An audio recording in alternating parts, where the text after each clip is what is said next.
Sodda qiz edim, ammo xato qilgan ayolning iqrori. Hasrat dasturxonini ochib, boshimga tushgan ko'rgiliklarni hikoya qilish menga og'ir, ammo aytib olmasam ham bo'lmaydi. Yuragimni biroz bo'lsa ham bo'shatib olishim kerak. Sodda, oddiy, o'qishdan boshqa narsani o'ylamaydigan qiz edim.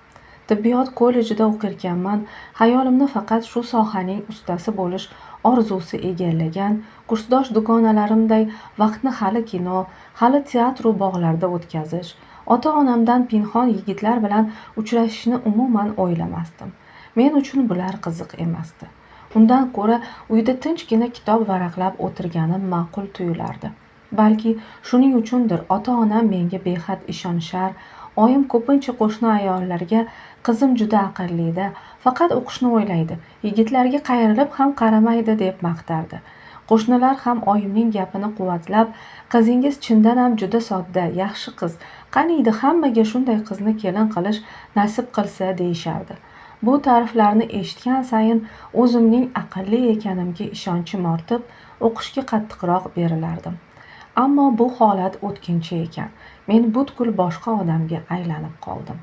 Muhabbat ko'zimni ko'r, qulog'imni kar qilib qo'ydi. Sevgi, muhabbat. Bu so'z qulog'imga chalinganda shunchaki kulib qo'ya qolardim. Ishqqa ishonmasdim. Birovni sevib qolishim mumkinligi hayolimga kelmas, ba'zi qizlarday oq otdagi shahzodam kelishini orzu qilmasdim ham.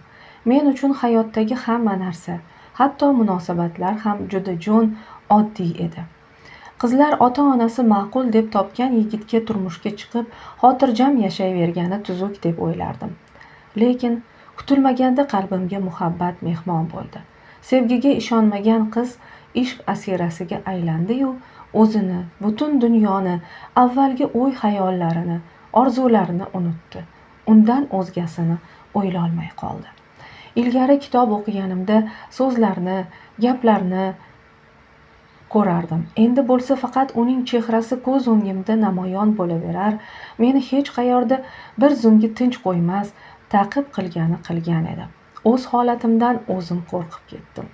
Tuyg'ularimdan xalos bo'lishga, uni o'ylamaslikka urindim. Ammo nima qilayki, xayollar ham, hislar ham o'jar edi. Meni tark etishni istamasdi. Oxir-oqibat sevib qolganimni tan olishga majbur bo'ldim. Rustamni ko'rganimda o'zimni yo'qotib qo'yardim. O'zimni qo'lga olishga ming harakat qilmay, u baribir hammasini sezar, menga iljayib qarab turar, biror o'zgarishni nazardan qochirmasdi. U juda mehribon, shirin so'z va g'amxo'r edi. Har qalay o'sha paytlarda menga shunday tuyulardi. Menga qaraganda ko'zlarida faqat mehr borligini his qilardim. Xuddi shu narsa meni muhabbatdan voz kechmaslikka, hissiyotlarimni tan olishga undar, yuragimni battar yondirardi. Uning yonida o'zimni baxtiyor sezardim. Sen hammadan boshqachasan derdi u ko'pincha ko'zlarimga tikilib. Balki shuning uchun ham sevib qolgandirman. Sevishimga uning ishonchi komil edi. Biroq iqror bo'lishimni istardi. Men esa muhabbatimni tilda oshkor qila olmasdim. Uyalardim.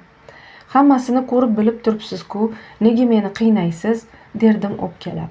U esa kular, ko'zlaridan yosh chiqib ketguncha mazza qilib kulardi. O'shanda balki so'zlarimdan zavq qilib emas, tuyg'ularimdan, soddaligimdan kulgandir. So'ng meni bag'riga bosishga urinardi. Lekin men uni butun vujudim bilan yaxshi ko'rsam ham qo'l tekkizishdan cho'chirdim. O'zimni olib qochardim. Menga ishonmaysanmi, derdi u ba'zan ranjib. Hech bo'lmasa yuzingdan o'pishimga ham yo'l qo'ymaysan-a? Yo'q, men unga ishonardim. Lekin o'zimdan xavotirda edim. Chunki muhabbat meni ayanchli ahvolga solib qo'yishidan qo'rqardim. Qiz bolaning xatosi hech qachon kechirilmasligini, yigitlar esa aksar hollarda maqsadiga erishgandan so'ng sevganini tashlab ketishini o'ylab xavotirlanardim. Ehtiroslar muhabbatdan ustun kelishini sira xohlamasdim. Rustam bilan 1 yil davomida uchrashib yurdim. Munosabatlarimizdan hech kim xabar topmadi.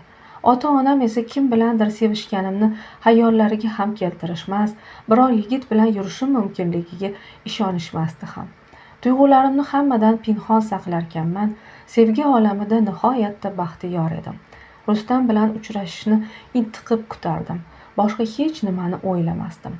Shu sababdan baholarim so'nggi paytlarda ancha tushib ketgan, domlalar nazarida hurmatim yo'qola boshlagan, dugonalarim mendan o'zini olib qochadigan, ba'zan mazax qiladigan bo'lib qolgandi.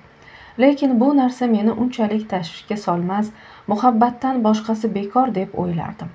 Mohir doktor bo'lish orzusi esa xuddi sevimli kitoblarim kabi g'ubor ostida qolgandi. Ehtiroslarga yo'l beray derdimu, kunlarning birida o'zimni idora qilolmay Rustamning vujudimning ixtiyoriga bo'ysundim. O'sha kun u menga avval aytmagan shirin so'zlarini aytdi, suyib erkaladi. Baxtiyordek edim.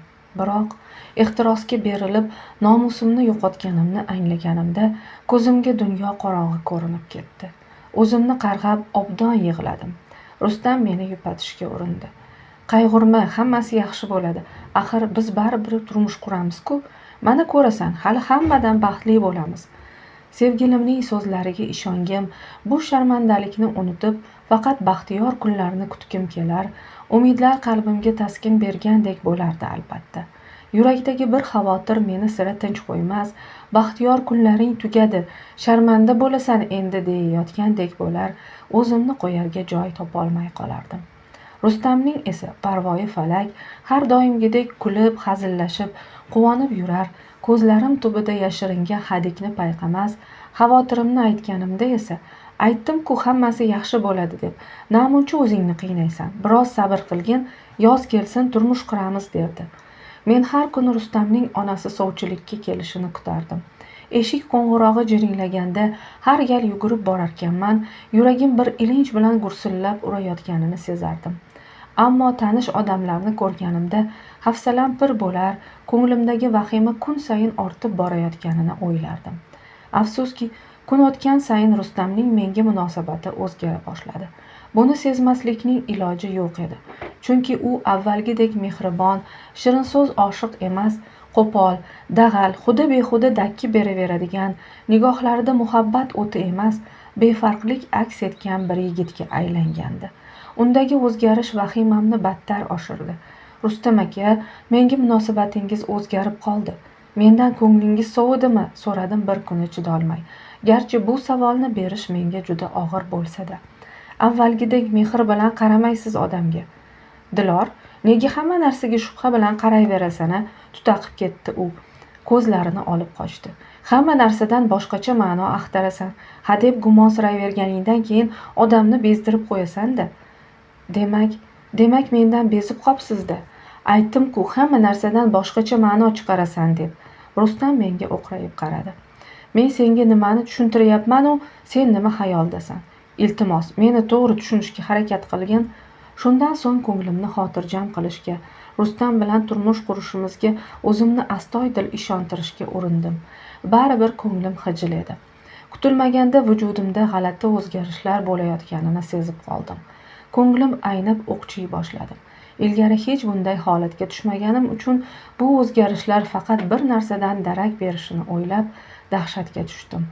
Doktorga borishga istihola qildim. Turmushga chiqqanmisiz deb so'rab qolsa, nima deb javob beraman? Yo'q, hali suyganim tez kunda sovchi yuborishga va'da qilgan deymanmi? Bu gap ota-onamning qulog'iga yetib borsa, nima qilaman? Nima degan odam bo'laman? Javobsiz savollar ruhimni qiynoqqa soldi. Rustam bilan tezroq uchrashib, bor gapni aytmasam bo'lmasdi. Uchrashdik. Unga hammasini aytdim. Homiladorligimni eshitgach, Rustamning ko'zlari kosasidan chiqib ketayozdi. Bunday bo'lishi mumkin emas, baqirdi u tirsagimdan tutgancha. Shunga ishonching komilmi yoki meni qo'rqitmoqchi bo'lyapsanmi? Sizni qo'rqitish menga nimaga kerak? Bo'g'zimga tiqilgan yig'ini ichimga yutarganman, unga umid bilan termildim. Hali ishonchim komil emas, lekin shunga o'xshayapti. O'xshayapti deganing nimasi? Tekshirtir, Rustam bilagimdan qattiq qisgancha so'radi. Doktorga bormadingmi? Qanday boraman? Nima deb o'ylaydi? Hali turmushga chiqmagan bo'lsam. Buni boshqa yo'l bilan ham tekshirish mumkin-ku, pichirladi u. Qanday qilib? Ajablandim men. U menga oydan tushganmisan degandek qaradi. Qiz bola bo'la turib bilmaysan-a? Hech qachon ko'rmaganmisan? Aptekalarda sotadi. O'shqirdi Rustam g'azabdan qip-qizarib. Aptekadan qanday olaman dedim o'sha hijolatli sahnani ko'z oldimga keltirib. Odamlar nima deb o'ylaydi? namuncha lattasan? Rustam qo'limdan siltab tortib o'ziga qaratdi. Shunaqayam befahm bo'ladimi? Aptekadagilar sening kimligingni, elga tekkan tegmaganligingni qayerdan bilib o'tiribdi? Hammasini o'zing sezdirib qo'yasan. Juda jur'ating yetmasa o'zim olib beraman o'sha narsani. Rustam shunday deya meni sudrab mashina yo'lning narigi betiga olib o'tdi-da, shu yerda tura tur deb dorixonaga kirib ketdi. Birozdan so'ng chiqib, selofan xaltaga solingan narsani qo'limga tutqazdi. Bugunoq tekshirgin. Rustam men bilan xayrlasharkan yana boyagi gapini takrorladi. Bugundan qolmasin. Uyga borgach tekshirib ko'rdim.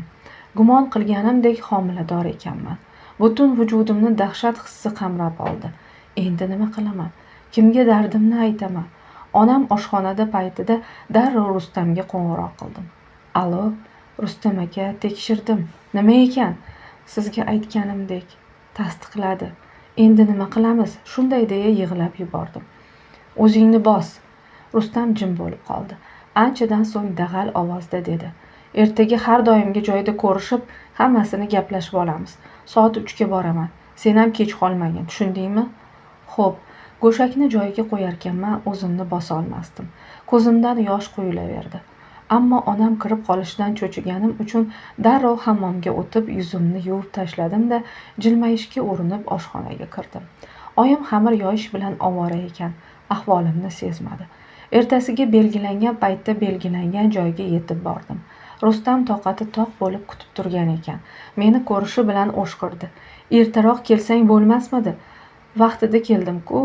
Nimalarni boshlab yuribsan o'zi sen? U menga shunday qaradiki, xuddi hozir tilimlab tashlashga tayyorday. Yuragim orqasiga tortib ketdi. Boshimni qotirib ovora bo'lma. Baribir gaplaringga ishonmayman. Menga bola kerakmas. Tug'ib berishing uchun sen bilan yurganim yo'q.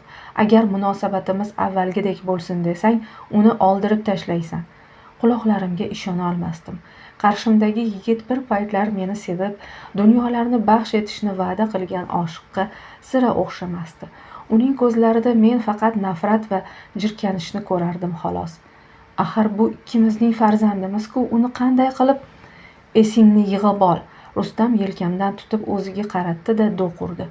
Oldirmasang sharmanda bo'lasan. Axir to'y qilamiz deb. Qanaqa to'y? U mazaxomiz kuldi. Shu ahvolda to'y haqida o'ylayapsanmi? Men oyimga nima deyman? 9 oy o'tmasdan bola tug'ib bersang, hammasi oshkor bo'ladi-ku. Senga uylanishni istamayman. Bu bir havas edi, o'tib ketdi. Endi tim bo'lay uylana olmayman. Qanaqasiga? Axir siz va'da bergandingiz-ku. Birinchi marta unga baqirib yubordim. Shu topda men uni bo'g'ib qo'yishga ham tayyor edim. To'y men uchun hayot-mamot masalasiday muhim edi.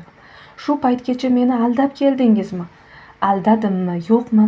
Endi buning ahamiyati yo'q. Sen bilan endi o'rtamizda hech qanday aloqa bo'lishini istamayman. Rustam aka, o'ylab gapiryapsizmi? Bu nomardlik-ku, alamimdan qichqirib yubordim. Sizga ishongandim, sevishingizga ishontirgandingiz. Endi bo'lsa qo'rqoqqa o'xshab qochib ketmoqchimisiz? U qo'limdan qattiq ushlab o'ziga tortdi-da, sendan endi nafratlanaman, dedi-yu itarib yubordi. Panjarani ushlab qolmaganimda yiqilib tushishim tayin edi. O'ksib yig'lagancha Rustamga qaradim. U yuragimni, tuyg'ularimni tuproqqa qorib bemalol ketib borardi. Nomard, baqirdim ovozim boricha. U qayrilib ham qaramadi. Hayotimga nuqta qo'yilgandek edi-yu, umiddan voz kechgim kelmasdi. Nima qilishni, qanday yo'l tutishni ko'p o'yladim. Abort qildirishni istamasdim. O'z hayotimni barbod qilib bo'ldim. Nima uchun bir begunoh insonni tug'ilmasdan o'ldirishim kerak degan o'y meni tinch qo'ymasdi. Qolaversa, abort men tushib qolgan mushkul vaziyatdan chiqib ketish chorasi ham emasdi. Baribir sharmanda bo'lgan, nomusini yo'qotgan qiz bo'lib qolaverardim. Menga yordam bera oladigan yagona odam Rustam edi.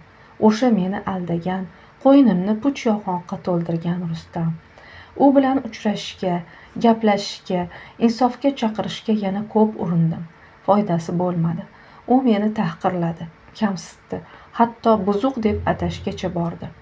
O'ylab axiyri Rustamning onasi bilan uchrashishga qaror qildim. Sevgimni toptagan bo'lsa-da, unga turmushga chiqishni istardim. Birga yashasak, hammasi izga tushib ketishiga ishonardim. Zero boshqa choram ham yo'q edi. Shunday qilib Rustamning uyiga bordim. Bu paytda onasidan boshqa hech kim bo'lmasligini bilardim. Darvozani ochgan 40-45 yoshlardagi qotma ayol meni ko'rib ajablandi. "Keling", dedi u menga savolomuz qarab. Men haligi Rustam aka haqida gapim bor edi, dedim boshimni ko'tara olmay. "Yuring, kiring, ichkarida gaplashamiz." Ayol kimligimni ham so'ramay uyga boshlab kirdi. O'tirganimizdan so'ng ko'z yoshimni to'xtata olmay qoldim. Xo'rligim keldi. O'sha onda o'zimga achinardim, jirkanardim, nafratlanardim, o'zimdan uyalardim. Lekin baxtim uchun kurashishda shundan boshqa chora ko'rmasdim. Ko'z yoshlarimga g'arq bo'lgancha boshimga tushgan savdolarni Zahro opaga aytib berdim. U mening gaplarimni bo'lmay e'tibor bilan eshitdi. E'tiroz ham bildirmadi. Men qo'rqqanday, "Mening o'g'lim unday yigitlardan emas, o'zing buzuq qizga o'xshaysan, begona joyga kelib homiladorman deb o'tirarmiding, sharmanda ham", demadi. Dardimni so'zlab bo'lganimdan so'ng jim qoldim. Uyatdan yerga kirib ketishga tayyor edim. Zahro opadan ta'nali, zaharli gaplarni eshitishimni iztirob va alam bilan kutardim. Lekin u menga ta'na qilmadi. Afsus chekkanday bosh chayqarkan mahzun ohangda dedi: "O'g'lim bunchalikka boradi deb o'ylamagandim." Uning shu birgina gapi menga dalda bo'ldi. O'zimni bir daqiqa avvalgidan o'ta tuban, sharmisor qizday sezmadim. Ko'nglimda bir ilinj, umid uyg'ondi. Mo'ltirab yer ostidan unga qaradim. "Men Rustam bilan gaplashib ko'raman. Siz bunchalik qayg'urmang. Hali hammasi yaxshi bo'ladi. Iziga tushib ketadi." U shunday deya menga sinovchan nazar solarkan yelkamga qoqib qo'ydi. "Qanday ahvolda qolganingizni tushunib turibman. Men ham ayolman. Hammasini his qilaman. Homilangiz o'g'limning pushti kamaridan ekan, sizni shu ahvolda tashlab qo'ya olmayman." Zahro opa menga umid, qanot bag'ishlab xayrlashdi. Endi men Rustam bilan turmush qurishimizga ishonardim. Chunki onasi uyimizga sovchilikka borishga va'da berdi. Zahro opa va'dasining ustidan chiqdi. 2 kundan so'ng singlisi bilan uyimizga keldi. Ular oyim bilan ancha gaplashishdi. Ketishgandan so'ng oyim menga yonlariga chaqirib fikrimni so'radi. Men "O'ylab ko'ramiz", dedim. "O'zing nima deysan?" Onajon, men unga tegishni, tezroq to'yimiz bo'lishini istayman. Bo'lmasa hammaga sharmanda bo'laman deb o'ylarkanman, indamay turaverdim. Rustam men bilan uchrashishini kutmagan ekan shekilli, bog'da ko'rib rangi oppoq oqarib ketdi. "Sen bu yerda nima qilib yuribsan?" dedi qarshisiga borganimda. "Tez ket, hozir bittasi bilan uchrashishim kerak." "Kim bilan?" ajablandim hech nimani tushunmay. Shu onda yonimizda Zahro opa paydo bo'ldi. "Siz bilan uchrashish kerak qizim, siz bilan", dedi u o'g'liga tikilib. Shosha-pisha salom berarkanman, Rustamning onasiga dovdiragancha qarab turishidan angladimki, Zahro opa men bilan uchrashtirishini unga aytmagan. Demak, biznikiga sovchi bo'lib kelishganidan ham uning xabari yo'q. "Oyi, nimaga bunday qildingiz?" Rustam onasiga endi jahl bilan qaradi. "Seni to'g'ri yo'lga solish uchun", Zahro opa o'g'lini turtarkan meni emladi. "Shu qizga uylanishing shart. Men shunday qarorga keldim. Menga qarshi chiqmasang kerak." "Hali uyimizga kelib oyim bilan gaplashishga ham beting chidadimi?" baqirdi Rustam menga. "Bilib qo'y, oyim nima desalar ham senga uylanmayman. Menga senday xotin kerakmas." Rustam ketishga shaylanganda onasi tirsagidan tutdi. "Agar meni onam desang, zarracha bo'lsa ham hurmat qilsang, shu qizga uylanasan", dedi Zahro opa qat'iy ohangda. "Qizlarning boshini aylantirib, homilador qilib qo'ygandan keyin javobgarlikni bo'yningga olishni ham bilgin. O'zingni mardlardek tutgin. Shunda balki gunohingni kechirarman. Menga rahmat aytish o'rniga dag'dag'a qilishga uyalmaysanmi? Bu qizning nimasi yomon? Sendan bola kutayotgani uchun uylanging kelmayaptimi? Nima? Bolangni tashlab ketib boshqa qizga uylanmoqchimiding? Men bunga yo'l qo'ymayman. Shu qizga uylanasan, tamom. Meni onam desang, aytganimni qilasan." Rustam menga shunday qaradiki, yuragim to'kilib tushayozdi.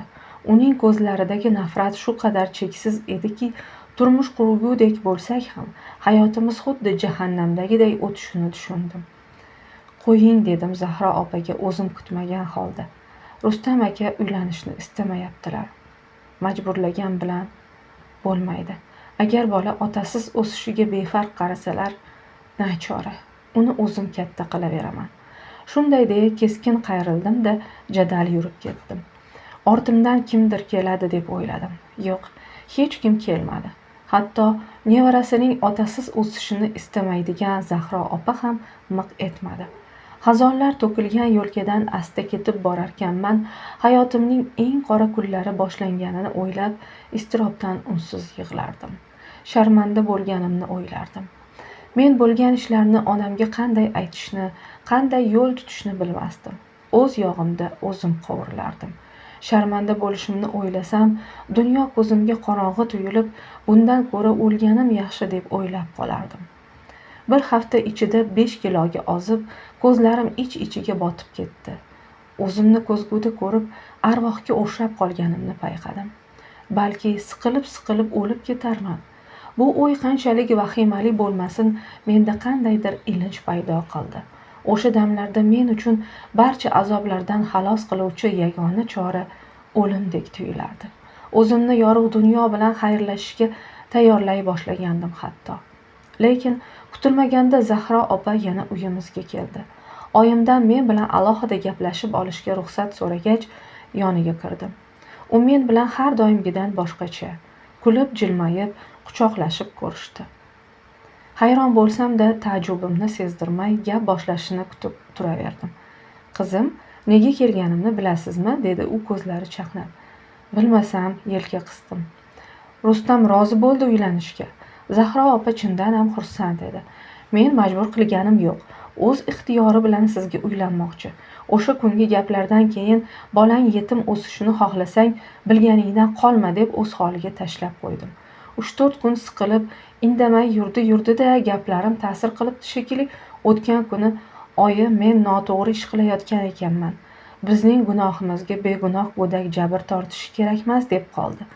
Xursand bo'lib ketdim. Nihoyat bolamga insof beribdi. "Shunaqa gaplar qizim, endi Xudo xohlasa to'y qilamiz. Bunchalik qayg'urmang. Xato qilgan ekansizlar, endi uni tuzatish kerak." Indamadim. O'ylanib qoldim. Bu gapga ishonishni ham, ishonmaslikni ham bilmasdim. Keyin Rustam bilan yana ko'rishdik. U mendan uzr so'radi. Hammasini yaxshilab o'ylab ko'rgach, turmush qurishimiz kerakligini anglaganini aytdi. Nima ham qilardim? Sharmandalikdan ko'ra, to'ydan avvaloq sovuqchilik tushgan munosabatlarimizni davom ettirish ma'qulday tuyulardi. 14 kundan so'ng to'yimiz bo'lishi kerak. Lekin ko'nglim g'ash. Turmushimiz qanday kecharkan? Rustam akaning sovigan qalbi ilirmikan?